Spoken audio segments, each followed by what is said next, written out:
Okay, so this is your Dreamweaver screen. This is what it looks like when it comes up. Um, by default, when it opens, you wouldn't have any files in here, all you'd have is the open folder. I've obviously worked on this before, so I have a file already there. Top features are tutorial type videos on the features of Dreamweaver. Create new, you can create your own pages in there. If you've done the Code Academy, you would do the HTML pages and the CSS pages. They're the ones that you have come across. Most of us will be downloading templates to work from, simply because it's easier and it's not going to take us as long to create because a lot of the structure is already there. So you can open a recent item just by going to open, navigating to where your template is, and in this case, opening the index. Now I've opened the index page up here. It's here. There's a source code, which is the main page, and there's a CSS page. We're not going to go into editing those today. That's a little bit too advanced for, well, it's not too advanced for you, but it's too advanced to fit into this tutorial that I'm doing at the minute. So we will come back to that. You've got 3 different views. Code is literally just the code, which is in there. Split does your code on one side and your page preview on the other side, or your design view. You've got design view on its own, which is probably the best one to work with unless you've got a decent screen resolution to work with in there.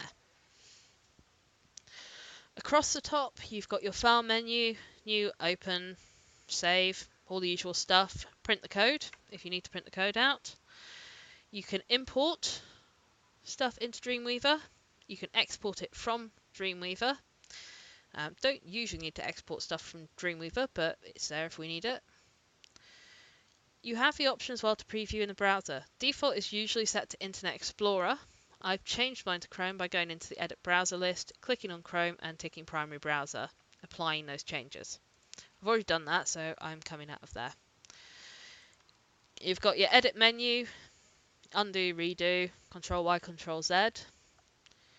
Got Cut and Copy if you've got stuff selected. You've got Paste. It tells you all the keyboard shortcuts there to get to it. Then most of the ones that you're going to need to use for the moment are going to be those top ones. View, you can change your view up here, so code and design, split code, code on its own, or design on its own. If you've got code and design up, you can change it from split vertically, which is this one, to split horizontally. So you've got the code at the top and your design view at the bottom. Again, I'm going back to design just because it's easier for me to see.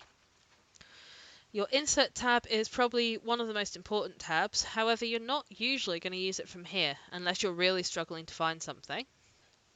But it is there. Depending on your template, you may not use the HTML5 video or the canvas. Most of the templates you download probably aren't going to be HTML5 unless it specifically says that. And those 2 codes are HTML5 specific. We will look at how to identify what version of HTML your code is later. But there are various options in there. You've got modify, so page properties, image, table. Format, you can set different format types for your text in there. Better ways of doing it really while you're working. Commands, most useful one in command is spell check. So that's always worth knowing is there, just in case you haven't done the pre-planning stuff and spell checked it in Word. Cite looks at all of the different pages together. At the moment, we've only got one page, so we're not going to worry too much about that. Window just says what is going to show up on the right-hand side of the screen. Again, we're not going to worry too much about that unless we have to. And then help is obviously help. Not too many ways about that. On this right-hand side, however, we've got the useful stuff.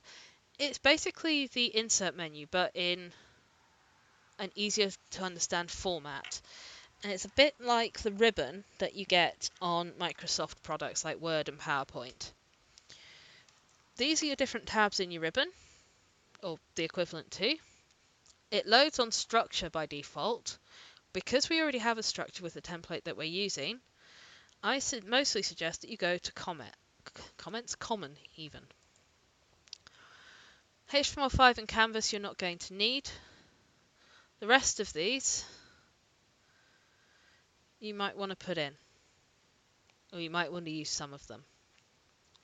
Okay. Underneath this, just take some time, have a look around some of those. Underneath this, you've got your CSS designer, which allows you to choose what CSS you're looking at, what section of the CSS you're looking at, and then on this bottom panel down here, the different parts of the CSS and things that you can go in, things that you can change. Okay, so that's on that bottom bit there. And then the final bit of the layout is this properties box at the bottom. You've got a HTML section, so you can set paragraph text, which is your normal text, or headings in there as you need. You can set a class that links to the CSS. We're not going to worry too much about that at the moment. But what you do have, usefully, is you've got bold and italic in there. You can set stuff as a list. You've got block quotes if you want to put those in. You've got different IDs if you need to put an ID in. You can use that to set a link up by pasting the link address in there. Obviously, in order to do that, you're probably going to have some text highlighted first. You've also got CSS options. So in here you can set the font that you're going to use, or the collection of fonts, because not every computer has the same font, so we usually put in a group of different fonts that we use. You've got whether it's normal, italic, some other options in there, how heavy it is, so you've got bold, for example, or you can make it lighter so it's thinner, and specific ones that you can set up with different values. You've got your left align, center align, right align, and justify. So justify goes all the way across the page with nice straight borders down each side. You've got your font size and you've got your font color. Now I'm in the header section, which is presumably that section up there, as opposed to in my paragraph section down here. So targeted rule, paragraph. So all of this bit down here, anything that I change in this is going to change for anything in, oh no, it's going to put it as an inline style. Okay, that's possibly because I highlighted it though instead of just changing it. But anything you do down here will be applied to where you are working. So if I do that and we change the font color,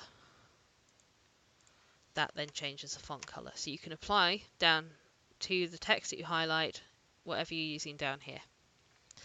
And at the moment it doesn't really matter how you do it, because you'll still be able to change it and edit it later in the CSS. Last bit, page properties. You've got appearance, so I've got the page font set to Baskerville and all of those ones. Again, you've got your style of the font, so normal and italic are the usual ones. You've got your weight to make it bold, font size, average text color. So if I was to change this, all of the text should go green. Background color is set to white. Let's just change that down to it's a lightish browny grey colour. Yeah, around about there. Let's go for that. It's got a background image in there. Background image is basically a light grey box that's at the top that you can't see at the moment, and this dark grey box. I'm just going to apply that. There, you can see the changes in the text. I just want to scroll up so you can see this background. So the background image is that light grey-brown colour and that dark grey-brown colour there. Yes, shut up. Repeat X is what is currently set. If I set this to no repeat and click apply, that small band there is your background colour, background image rather. So that doesn't look excessively good. We can repeat the entire background and apply that, which is, not as bad-ish. But you've got a lightish brown, darkish brown, lightish brown, darkish brown going on. Not the best look. You've got repeat X, which is what we had. So that repeats our background all the way across there, tells it across the page but not down the page. And you've got repeat Y, which when I apply it, goes down the page but it doesn't go across. I'm going to set this back to repeat X and just apply that there so that we've still got this nice banding across the top. Links, you can set up how your links look in here. We always have our link color set, and we usually have it set with an underline. Now there's different styles. Always underline, the underline will always be there. Never underline, there won't be an underline. Not usually the best idea because people tend to look for underlines still on web pages as links. You can show underline only when it's rolled over, so it will look similar to the rest of the text, but I would always advise you change it slightly so that it looks like a link, not like it's part of the actual text. Or you can hide underline on rollover, which is already there. I would usually suggest setting your visited links to a different colour to your actual link colour. That way people know where they've been. It's considered good web design practice. Set up your headings. So heading 1, set that to 36 with a colour in there. Set up your heading 2, all the way down to heading 6 if you want to, ready for using them in your main article. You don't need to worry too much about these, although you will want to set the title in here to the title of your page. So I'm just going to put in here, my web page. Click apply, click OK, and that is the page set up. The last bit that you'll need to do is actually put your content in and start setting the page up. But we will look at that in a separate tutorial. So that is an overview of DreamWeaver. And then if you want to preview the image, you just hit F12. Make sure you save the changes to all of the files. And that is what your page will look like in a browser. I'm fairly sure it doesn't have 32 comments at the moment, but you can now see the difference in the link. So that link up here is green.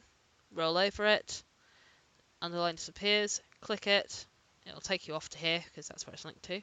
Go back and now it's turned grey because it's a link that has been clicked.